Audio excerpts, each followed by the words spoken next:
যদি আপনি কাউকে টাকা ধার দিয়েছেন, যেমন আমরা কোনো বন্ধু বান্ধবদের মধ্যে বা রিলেটিভের মধ্যে টাকা ধার চাইলে তাকে টাকা দিয়ে কেউ কাউকে হেল্প করি, কিন্তু সেই টাকা যখন তার হয়ে গেছে টাকা আপনাকে কিছুতেই ফেরত দিচ্ছে না।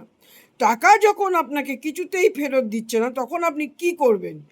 আপনি শনিবার দিন দেখে একটা আকন্দ গাছের পাতা একদম পরিষ্কার দেখে তুলে আনবেন। এবার ওইখানে একটা কোনো কাঠি নিয়ে যাবেন, ওইখানে যে কষটা বেরোয়, গাছের যেই কষটা বেরোয় সেই কষটা দিয়ে তার মার নাম নাম মায়ের নাম, তারপরে তার নাম, ছেলেটার নাম, সে ছেলে হোক বা সে মেয়ে হোক, যেই হোক।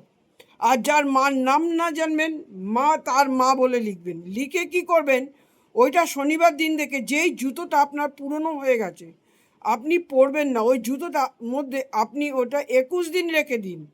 পাতাটাকে 21 দিন রেখে দিন। এইবারে 21 দিন রাখার পর আবার শনিবার দিন দেখেই আপনি ওইটাকে জুতোটা দিয়ে, আপনার নিজের জুতো দিয়ে ওটার মধ্যে আপনি 11 বার 21 বার বাড়ি মারবেন।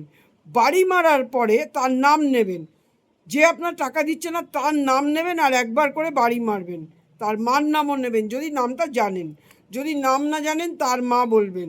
বাড়ি মারার পর কি করবেন, ওটাকে আপনি বাড়ির বাইরে নিয়ে গিয়ে সন্ধেবেলায় সূর্য অস্ত চলে যাওয়ার পরে কাগজের ওপর বসিয়ে আপনি ওটাকে জ্বালিয়ে দেবেন, একদম পুরো জ্বালিয়ে দেবেন। এইটা আপনি 3টে সপ্তাহ করুন, 3 মাসে 3টে সপ্তাহ। যে দীর্ঘদিন ধরে টাকা দিচ্ছে না অবশ্যই সে একসময় আপনার টাকা, আপনাকে ফোন কল করে আপনার টাকা ফেরত দেবে।